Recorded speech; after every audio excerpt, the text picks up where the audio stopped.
میرے نہایت واجب الاحترام بزرگوں، مسلک اہل سنت والجماعت سے تعلق رکھنے والے غیور نوجوان دوستوں اور بھائیوں، ہماری آج کی کانفرنس کا عنوان ہے قرآن و سنت کانفرنس۔ میں نے کانفرنس کی عنوان کی مناسبت سے قرآن کریم کی آیت کریمہ اور ذخیرہ احادیث میں سے خاتم الانبیاء صلی اللہ علیہ وسلم کی 5 احادیث مبارکہ تلاوت کی۔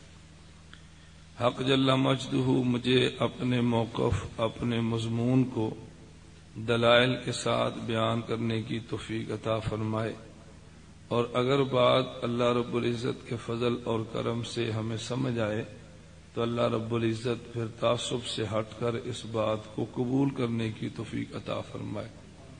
کبھی انسان کو حق بات سمجھ نہیں آتی، اس کے لیے اللہ سے دعا کرے کہ اللہ مجھے حق سمجھا دے، اللہم ارنا الحق حقا، اے اللہ مجھے حق سمجھا دے، اور پھر حق سمجھ آئے تو انسان کو قبول کرنے کی کبھی توفیق نہیں ملتی۔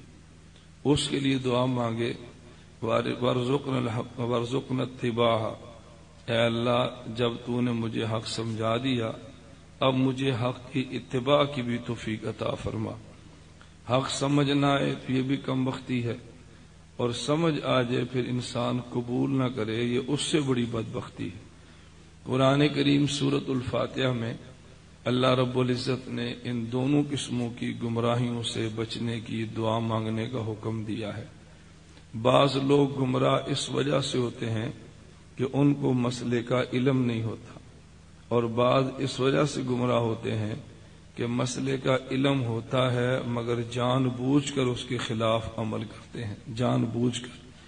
تو جس کو مسئلے کا علم نہ ہو اور پھر عمل نہ کرے اسے کہتے ہیں ضالین، اور جس انسان کو مسئلے کا پتہ بھی ہو اور پھر مخالفت کرے اسے کہتے ہیں مغضوب علیہم۔ اس پر اللہ کا غضب زیادہ اترتا ہے۔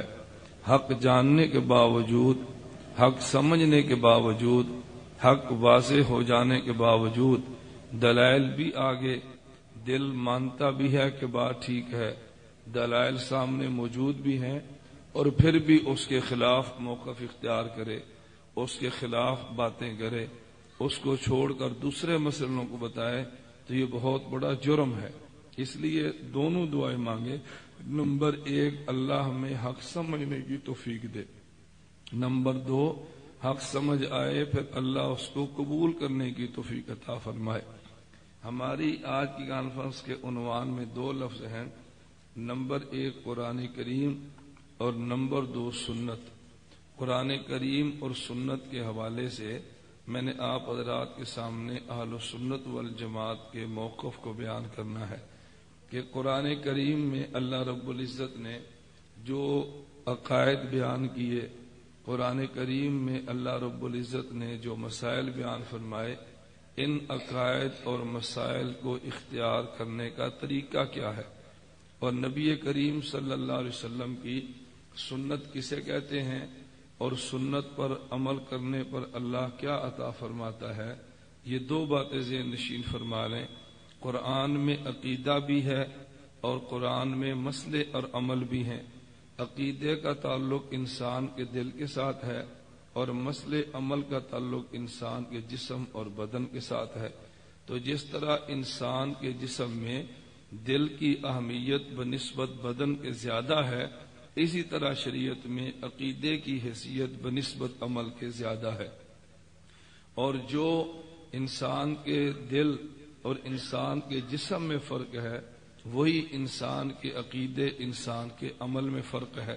دیکھیں دنیا کا ضابطہ اور اصول یہ ہے کہ جو چیز قیمتی زیادہ ہو اس کو رکھنے اور سنبھالنے کا محل زیادہ محفوظ تلاش کیا جاتا ہے۔ اگر آپ کے پاس پیسے 2، 4، 5 ہزار ہوں آپ اوپر والی جیب پہ رکھ لیں گے، اگر کچھ رقم اور زیادہ ہو تو شلوار کی جیب میں ڈال کر اوپر زپ لگا لیں گے، اگر کچھ رقم اور زیادہ ہو تو پھر آپ اس کو گھر میں رکھ دیں گے، اگر رقم اور زیادہ ہو تو پھر اس کو بینک کے لاکر میں رکھ لیں گے یا اپنے اکاؤنٹ میں جمع کرا دیں گے۔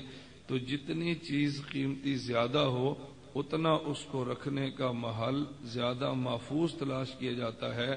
اللہ رب العزت نے بندے کو عقیدہ بھی دیا، اللہ رب العزت نے بندے کو عمل بھی دیا۔ عقیدہ قیمتی زیادہ تھا، اللہ نے دل پہ رکھا، عمل قیمتی کم تھا، اللہ نے انسان کے بدن اور جسم کے اوپر رکھ دیا۔ تو دل زیادہ محفوظ ہے بدن کی نسبت، تو جو چیز زیادہ قیمتی تھی اس کو زیادہ محفوظ جگہ پہ رکھا، اور جو کم قیمت تھی اس کو غیر محفوظ جگہ پہ رکھا۔ دوسری بات سمجھیں کہ دل اور انسان کے جسم میں کیا فرق ہے۔ اگر جسم کا ایک دو عضو کٹ جائے انسان زندہ رہتا ہے، انسان پر موت نہیں آتی۔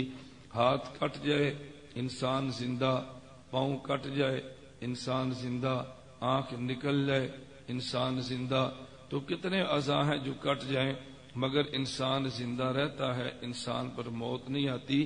لیکن اگر دل میں سے کچھ دل کا حصہ کاٹ دیں پھر انسان زندہ نہیں رہتا، انسان پہ موت آ جاتی ہے۔ بالکل اسی طرح عقیدے اور عمل میں فرق یہ ہے، اگر انسان اعمال شریعت میں سے بعض عمل چھوڑ دے تو مسلمان رہتا ہے، لیکن عقائد میں سے ایک عقیدہ بھی چھوڑ دے تو انسان مسلمان نہیں رہتا۔ اگر انسان نماز نہ پڑھے تب بھی مسلمان ہے، اگر زکوٰۃ نہ دے تب بھی مسلمان ہے، اگر حج ادا نہ کرے تب بھی مسلمان ہے، اگر قربانی نہ دے تب بھی مسلمان ہے۔ تو قربانی نہ کرنا جرم ہے، نماز نہ پڑھنا گناہ ہے، حج نہ کرنا بہت بڑا جرم ہے، لیکن یہ کفر تو نہیں ہے نا۔ ان اعمال کے چھوڑ دینے سے انسان مسلمان ہی رہتا ہے، کافر نہیں ہوتا۔ لیکن اگر انسان کوئی عقیدہ چھوڑ دے، ابھی مجھ سے قبل حضرت آپ کے سامنے بیان فرما رہے تھے، کتاب پر ایمان لانا عقیدہ ہے، نبیوں پر ایمان لانا عقیدہ ہے، جنت جہنم کو ماننا عقیدہ ہے، اللہ کی تقدیر کو ماننا عقیدہ ہے، اللہ کے فرشتوں کو ماننا عقیدہ ہے۔ یہ عقائد میں چیزیں ہیں نا۔ عقائد میں سے ایک عقیدہ بھی چھوڑ دیں انسان مسلمان نہیں رہتا۔ تو جیسے دل کا ایک حصہ کاٹ دیں آدمی مر جاتا ہے، اور چند عمل چھوڑ دے تو آدمی پر موت نہیں آتی۔ عقیدہ ایک بھی چھوڑ دیں گے انسان اسلام سے کفر میں چلا جائے گا، عمل 10 بھی چھوڑ دیں گے تو انسان کافر نہیں ہوگا۔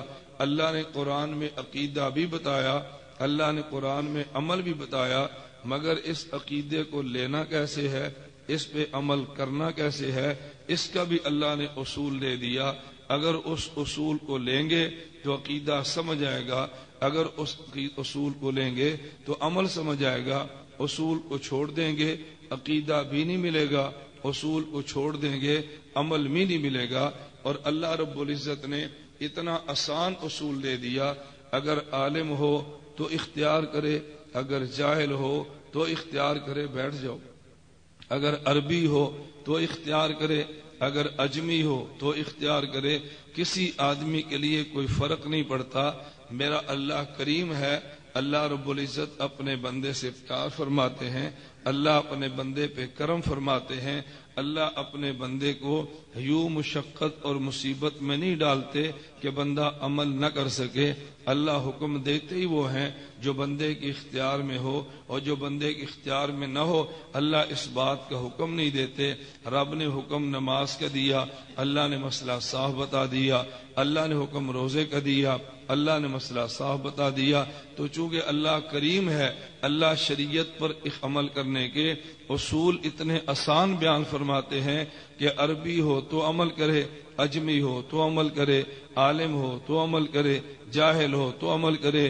جنت عربی کی بھی ضرورت ہے، اجمی کی بھی ضرورت ہے، جنت عالم کی بھی ضرورت ہے، جنت جاہل کی بھی ضرورت ہے۔ ہر آدمی جنت کا طالب ہے، ہر آدمی اللہ کے دیدار کا طالب ہے، ہر آدمی پیغمبر کی شفاعت کا طالب ہے، ہر آدمی دنیا اور قبر آخرت کی راحت چاہتا ہے۔ عالم اور جاہل دونوں چاہتے ہیں۔ اللہ نے اصول ایسے عطا فرما دیے کہ کوئی دقت پیش نہ آئے، کوئی مشکل پیش نہ آئے۔ رب نے آسانی کیا پیدا فرمائی؟ فرمایا عقیدہ بھی موجود ہے، عمل بھی موجود ہے۔ اور عقیدے کی پہچان کیا ہے، عمل کی پہچان کیا ہے؟ اگر اللہ حکم یہ دے دیتا